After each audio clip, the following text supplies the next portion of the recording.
Alrighty, good morning YouTube. Hajim Zero here back with another quick movie review. Hopefully I can do this with no problems because I am not shooting this currently in the middle of the night. I think it's more like 7 in the morning.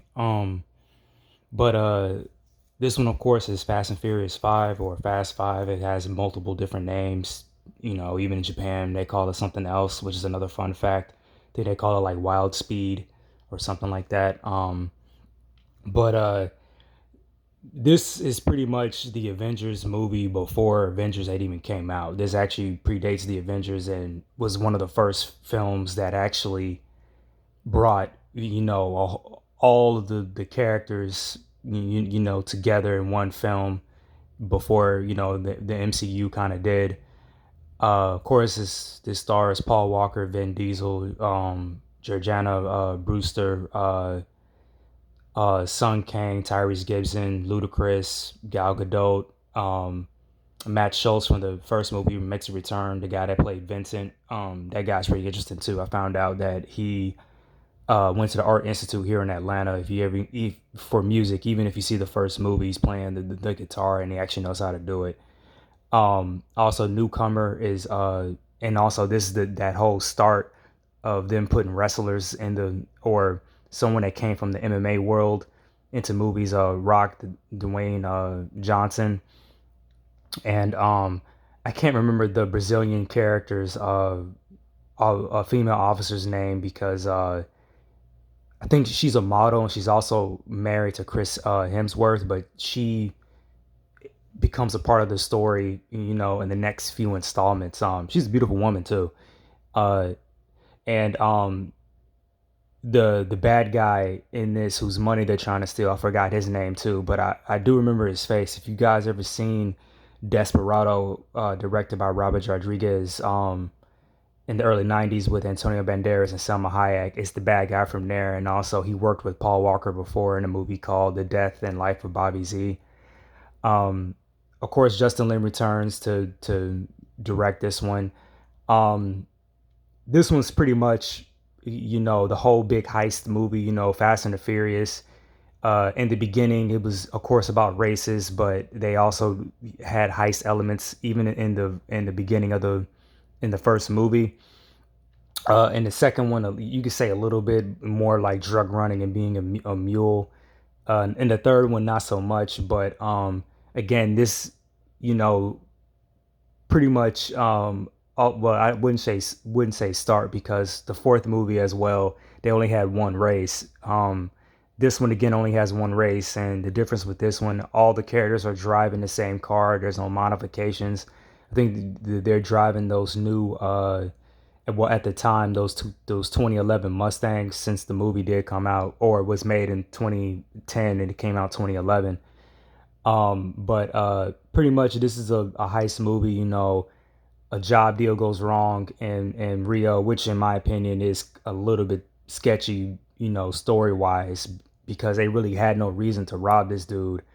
You know, he's just another drug dealer, and if you want to put that moral compass on it or whatever, but uh it's just them, bringing all these characters together with these different skill sets. Oh, and also I forgot Leo Tego Tego I can't remember his name. Tego Leo could be. I know I said his name correctly on the other video on the fourth one, and Don Omar make a return in this.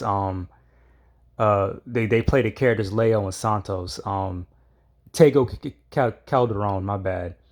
Um, I forgot that those are the additional music, guys or rapper cameo. Even though you have other two ones there, but this pretty much started the whole formula of which is going to carry the rest of the films.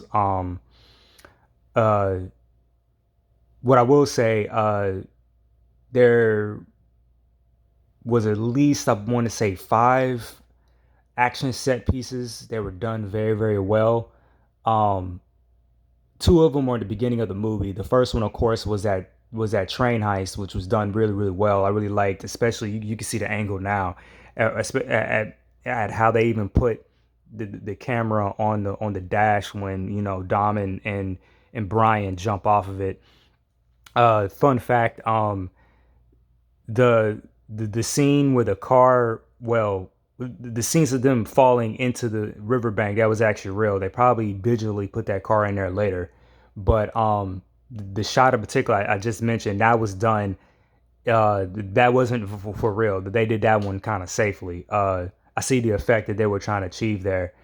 Um, and the favela chase between the Rock's team and the dealers and Dom's small crew, um, that was done actually in Rio. They shot this in Rio and Puerto Rico. I know the final action set piece was done definitely in Puerto Rico, but those favela chases, and I've seen those in a lot of movies. I know the Incredible Hulk had did the one with Edward Norton. They did an action sequence in the favelas, and they did it very well. I think I know it was another movie that had did in the favelas as well. But just looking at how the favelas look, that just screams action set piece. I'm shocked no Hong Kong movies have went there yet, because I can think of many sequences, interestingly, they can do to keep the audience engaged.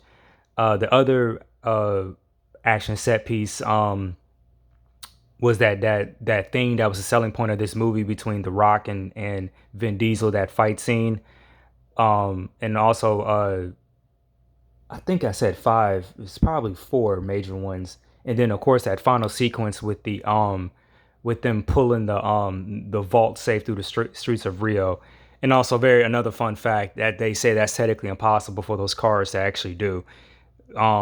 My guess is that the only vehicle I could think of that can pull a vault like that possibly would be a tank. And unless your car is built like a tank, in reality, I think they said their whole back end would have been ripped off as soon as they would have tried. Yeah, even if you had like a plasma cutter or something to lose the cut and loosen the safe, you still couldn't pull that shit off. Yeah, they got kind of slick because the Mustangs they had used, they were modified. They put all that shit on the around the cars and make it believable that you can pull it. But it was an entertaining scene, like of how they blend the hyper reality, with the physics of what you can do with the safe. Um, and even if the safe was empty, it wasn't full of money, it'll still rip it would have ripped the car apart. It would have ripped the whole back end off if they would have tried that for real. Even if they had nitrous oxide, you had to pull it out. Um, I'm trying to think. I know that there's another action set piece in there that I can't think of. But yeah, those are the major highlights. I remember when this movie came out. It had a big IMAX marketing thing. I remember seeing it in the theaters. When I was living in North Carolina at the time, I will never forget it. They actually had the cars in the movie out in the parking lot. Uh, and the story elements I like. This was more about character. And and of course, the whole theme was that it was a heist. Those classic movies from back then. This does have a lot of character. Brian and Mia, they're having a child. All these people, they're getting this money. They want to do certain things with it. Um, it was very entertaining. Because Brian, what they said behind the scenes, Brian and Mia are the heart of the story. It was nice to see that these characters can transition without them being stuck from who they were in the first film. It's kind of like, a whole television series. Each season you love to see the characters progress, and you love that to see that with movies too. And I give them credit on the thing that you can watch each of these movies without having to watch the other ones, which is pretty, dope to me. Excuse me. Forgot to mention another cameo that appears in the in post credit scene, and again, this predates MCU. Eva Mendes comes back as Monica Fuentes. She's a customs. I think she probably got promoted because she's in there talking, with the Rock's character, who's a DSS agent. They're the ones that pretty much work for the U.S. government to go and get somebody when the FBI can't because of jurisdiction. So they're pretty much like a bounty hunter. They actually have them in the States too. I think they gave them a different name, but they can pretty much come up into your house without a warrant. if they pretty much need a fall guy. Um, I want to say Texas Rangers probably have that MO too, but I'm not too sure. I have to do more research with the law enforcement. But the DSSS, the diplomatic secret service, that does really exist. But yeah, those are the major points I could think of this film. I know there's some more features. I have the DVD. I don't have the Blu-ray of this movie. From the rest of the movies on, I had the Blu-ray, so I got more insight. There's also two versions of this. They said pretty much like the rated R version of Fast Five, and then you had the theatrical one. Hate the fact that they did cut out a few of these scenes. It's only like small scenes that really show character. Layers, like how good The Rock was, even though he's a big brute. His character's very smart in the film. He just doesn't go in guns a blazing.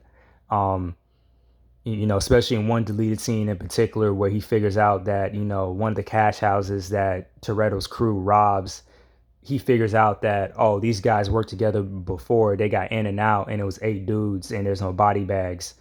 And, him being that smart and efficient, yeah, because he is a tracker, it does play off in the rest of the series. And I like how they did that, yeah, with that character.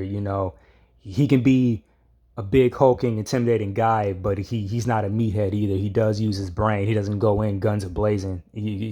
So I give them credit, creating characters like that. And I even heard like earlier in interviews, they wanted Dwayne and Vin were really good friends, and I'm going to get into that drama a little bit later with the rest of the movies because Paul does play a little bit of a key in this, and it's not a bad key. Well, it does what happens to him, but it's nothing negative on Paul himself. But there were Vin and The Rock actually. They stated they were good friends. At the beginning of this, he act well. It's kind of ambiguous because I'm not in their business like that. But when the fourth one had came out, the only person that really gave him like credit in the Hollywood world was like left a message to say how happy and proud he was Dwayne Johnson, and that was a rabbit hole of how it started, of how they wanted to do you know do this movie together, and they really wanted to do this because like back in the 70s you had like Charles Bronson and Clint Eastwood, and the era of action heroes they grew up, that they never saw in a movie together. I know in the interview, I know he said Charles Bronson and somebody else in particular, and they were pretty much the titans of their day. The good thing is that the Expendables kind of capitalized on that now because they had like all the action heroes from my era growing up, and a little bit, well, I take that back, a little bit from my era and my mom's era, from Bruce Willis to Stallone to Harrison Ford to Arnold Schwarzenegger, and the list goes on and on. Wesley Snipes, John Claude Van Damme. Mine. I came from that '90s era. I grew up watching Bloodsport and Jackie Chan and Jet Li. And a few of the Bruce Willis movies that did come out, and of course, my mom from the '70s. She didn't watch action movies, but I like to well then. I'm not really too sure, but she was born in the '70s, so that was right around the '80s of all those movies and films. My grandfather was more of a fan of those. He also watched cowboy movies too, but he loved watching Jackie Chan movies. Yet, despite not knowing much about him, but yeah, we watched his movies all the time. Stallone as well, John Claude Van Damme. He took a little bit of an interest, and if he was still alive, today, and knowing these names, he would have been much more aware. He can have those deep conversations, one way or the other, about films like that. But I really did enjoy this film.